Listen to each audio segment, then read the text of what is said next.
संपदा में समृद्ध छत्तीसगढ़ राज्य ने हाल के वर्षों में खनिज क्षेत्र में उल्लेखनीय प्रगति की है। पारदर्शिता, जवाबदेही और तकनीकी नवाचार को केंद्र में रखकर राज्य ने खनिज प्रशासन में अनेक संरचनात्मक सुधार किए हैं, जिनके परिणाम स्वरूप छत्तीसगढ़ देश के अग्रणी खनिज राज्यों में सम्मिलित हो गया है। राज्य में विश्व स्तरीय लोहे अयस्क, कोयला, चूना पत्थर, बॉक्साइट, टीन अयस्क सहित नवीन अन्वेषणों से क्रिटिकल स्ट्रेटजी और रेयर अर्थ मिनरल्स की उपलब्धता प्रमाणित हुई है, जिससे राज्य की वैश्विक पहचान सुदृढ़ हुई है।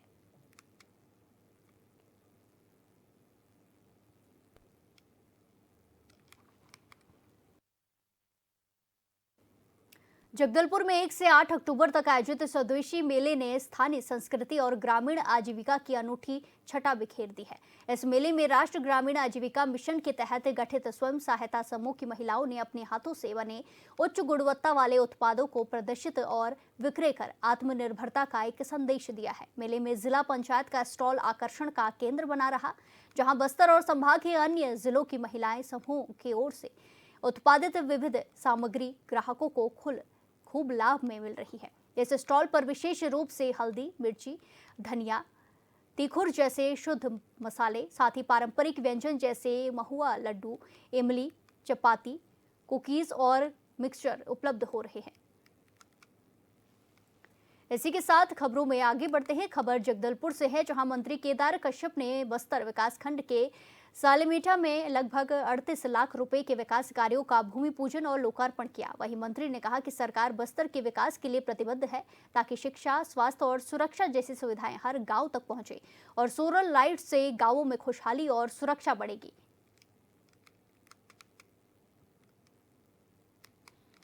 संभाग मुख्यालय जगदलपुर शहर में ग्रिड शिल्पी इंटरनेशनल होटल में प्रेस कॉन्फ्रेंस का आयोजन किया गया, जिसमें छत्तीसगढ़ प्रदेश कांग्रेस अध्यक्ष दीपक बैज भी मौजूद रहे।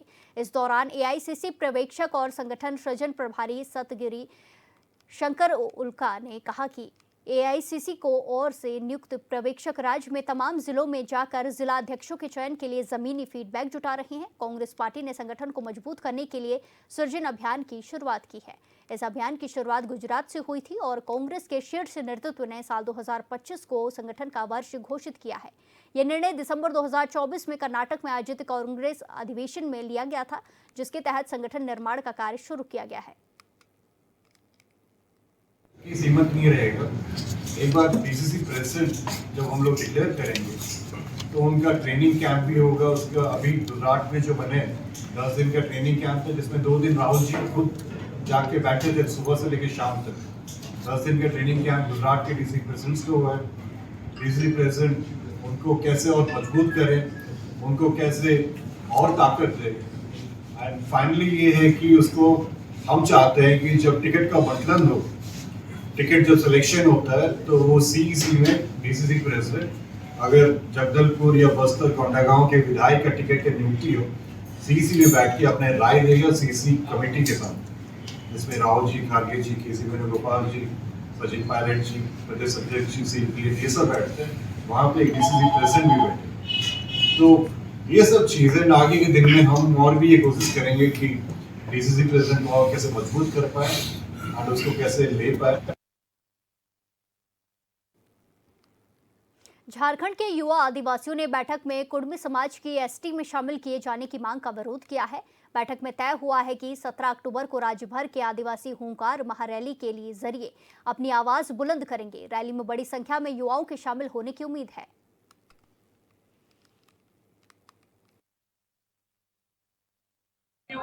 बीस सितंबर को झारखंड के कुर्मी और कुर्मियों ने रैली किया था। रेल टेका डहर छेका।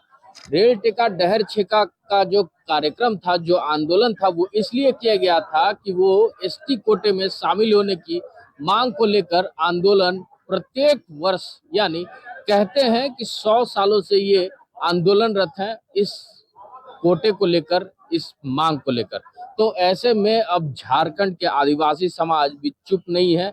अब वो लगातार आंदोलन की रूपरेखा तैयार कर रहे हैं और अक्टूबर यानी 17 अक्टूबर को अब एक बृहद पैमाने पे बड़ा कार्यक्रम होगा, बड़ी हुंकार होगी, यानी हुंकार महारैली का इसका नाम दिया गया है। तो हम सीधे जानने की कोशिश करेंगे झारखंड के आदिवासी युवाओं से कि आखिर इस हुंकार रैली में किस तरह की हुंकार भरेंगे कुर्मी के मांगों के खिलाफ। क्या कहेंगे दादा, लगातार जो कुर्मी रैली कर रहे हैं अपने एसटी कोटे में शामिल होने की मांग को लेकर, वहां देख रहे हैं दूसरी तरफ आदिवासी समाज के लोग भी एकजुट हो रहे हैं और अब वो हुंकार महारैली का आयोजन करने जा रहे हैं। बिल्कुल, आज जिस तरह से आदिवासी समाज का ये अस्तित्व का सवाल है, जिस तरह उनका संघर्ष रहा है जल जंगल जमीन को लेके, उनका पुरखा का जो संघर्ष रहा है जल जंगल जमीन को लेके, लेकिन अचानक से आज आता है अलग झारखंड जैसे बनता है, उसके बाद से इन लोगों का मांग होता है कि हम लोग को आदिवासी का सूची में शामिल करो। यह कहीं सा भी तर्क बात नहीं है और एकदम संविधान से इतर बात है।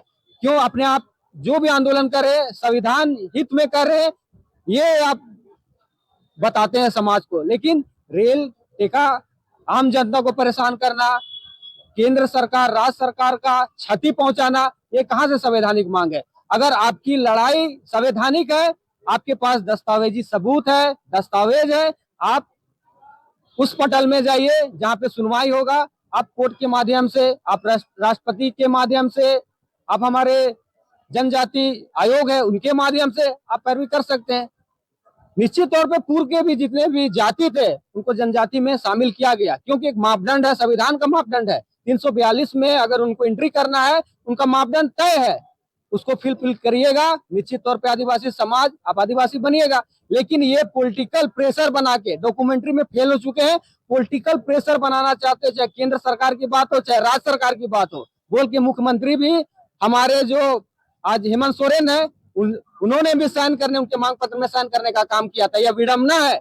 आदिवासी समाज बलि का बकरा नहीं बनेगा, वो जागरूक हो चुका है और अपने अधिकार को जान चुका है। इसलिए आदिवासी समाज आज इस सिरम टोली पवित्र स्थल में 24 जिला के युवा अगुवागण यहाँ उपस्थित हुए थे और हम लोग जो 17 तारीख का आह्वान हुआ है हुंकार महारैली का, भारी से भारी संख्या में हम लोग अपना एकता का परिचय देंगे। क्यों? क्योंकि ये जब अपना एकता का परिचय दे सकते हैं तो मेरे थाली में आप मेरे खाना को खाने का काम करिएगा, तो हम भी अपने अधिकार को बचाने के लिए अपना संवैधानिक मांग करेंगे। जाहिर सी बात है, पेशा कानून के तहत ग्राम सभा को ये अधिकार मिला है कि झारखंड में जितने भी गांव हैं, जितने भी आदिवासी क्षेत्र हैं, वो फैसला ग्राम सभा के माध्यम से ही लेते हैं।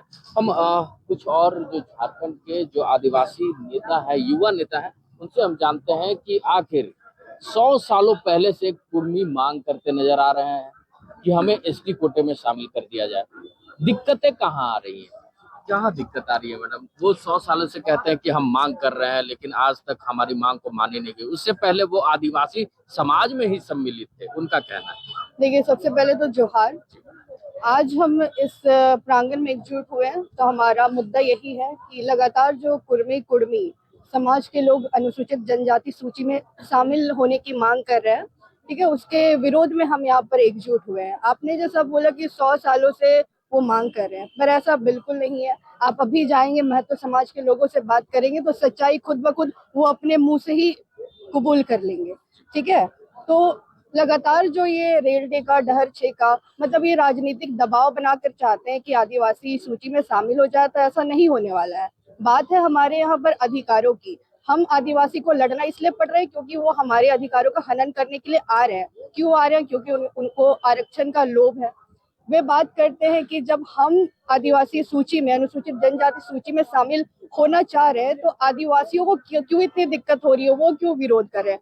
भाई, आप हमारे घर पे आके हमारे घर पे कब्जा करना चाहेंगे? कि सरकार जो है अभी मौन है, यानी कह ले तो एक तरह से न्यूट्रल है, ना कुर्मी समाज की तरफ है ना आदिवासी समाज की तरफ। लेकिन 17 अक्टूबर को होने वाले हुंकार महारैली में आदिवासियों की आवाज की गूंज रांची से दिल्ली तक पहुंचती है या नहीं पहुंचती है, ये देखने वाली बात होगी। रांची से कैमरा सहयोगी उमेश लाल के साथ अमित कुमार, HNN न्यूज़।